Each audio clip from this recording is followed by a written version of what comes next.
Trabajo práctico número 4, análisis de la obra. Este trabajo está dividido en dos partes.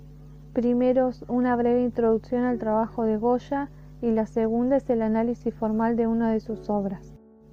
Francisco de Goya nació el 30 de marzo de 1746 en Zaragoza, España, y falleció el 16 de abril de 1828 en Francia.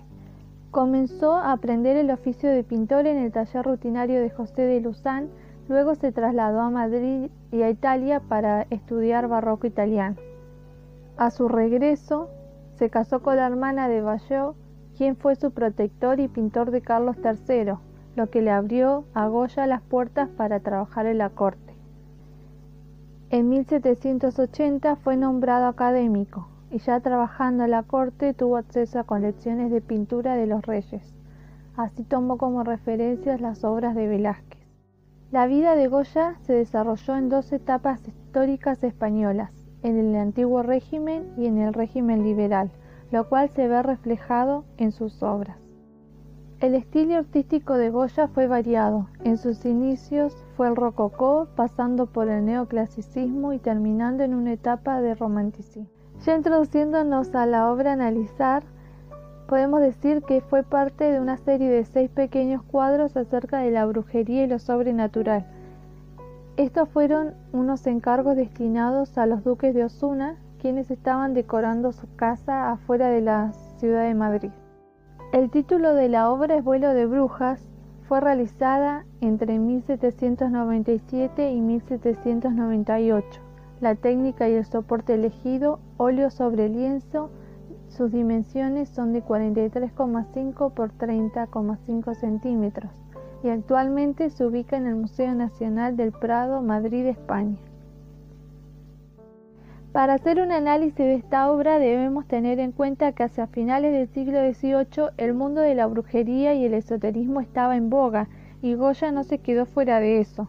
En su obra quiso hacer una crítica al pueblo supersticioso que cree todas las historias que le cuentan, haciendo una comparación de la gente supersticiosa con el burro, símbolo recurrente en la obra de Goya que simboliza la ignorancia. En el cuadro se ve que sigue comiendo, haciendo caso omiso a todo el espectáculo que sucede en el plano aéreo de la obra. Los personajes en la parte inferior de la escena, vestidos como campesinos, se rehúsan a escuchar y ver lo que sucede arriba. Esto representaría al hombre escapándose de la sabiduría. En cuanto a los personajes que están flotando, por su vestimenta se piensa que representan a sacerdotisas y a ángeles. Se los ve insuflando aire al hombre que sostienen mientras él entra en un éxtasis, lo que representaría que estos seres sacerdotales lo están dotando de sabiduría y de luz. Como género pictórico podemos observar que es una alegoría, y en cuanto a su pincelada, que es una pincelada suelta de colores pardos y donde predomina el color negro. Análisis formal de la obra. Podemos ver que representa un esquema compositivo triangular, el cual se define por la ubicación de las figuras en el espacio. Si bien se observa una mayor tensión en el centro, las figuras a los laterales en la parte inferior del cuadro compensan esa forma de triangulación que se genera. El mapa estructural de la imagen se define dentro de un marco de encierro de formato rectangular vertical. La parte donde se genera mayor iluminación está atravesada por el eje vertical. Se ve en la figura del hombre sostenido por estos 3 personajes, atrayendo la atención a ese plano superior de la obra. El eje horizontal no se ve definido en el cuadro, lo que sí se puede observar es el esfumado de la montaña, que desaparece al llegar a este eje, mezclándose con el fondo negro.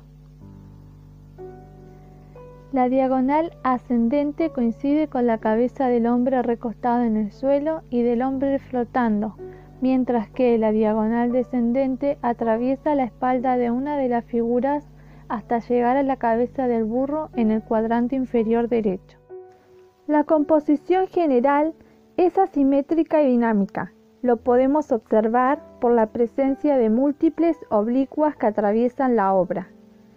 Es centrífuga y descentrada, debido a que las figuras se ordenan principalmente de un lado de la obra, creando una cierta inestabilidad en la escena. El equilibrio de la obra es oculto.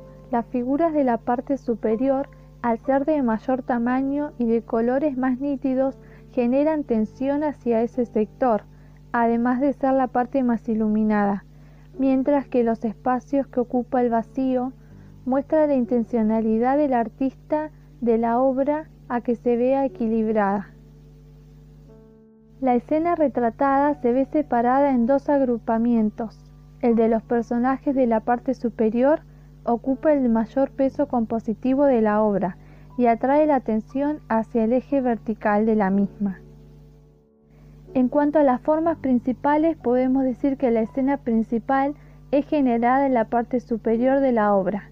Esto es debido al peso compositivo que responde al agrupamiento de masa, como también al tema onírico que representa. La dirección principal es vertical. Se observa que la dirección de los brazos de las brujas, al estar unidos, genera tensión, provocando que esa zona sea el centro de interés de la obra. Las formas son cerradas y figurativas. La obra presenta colores desaturados. Se observa una paleta reducida, priorizando los colores oscuros característicos del artista.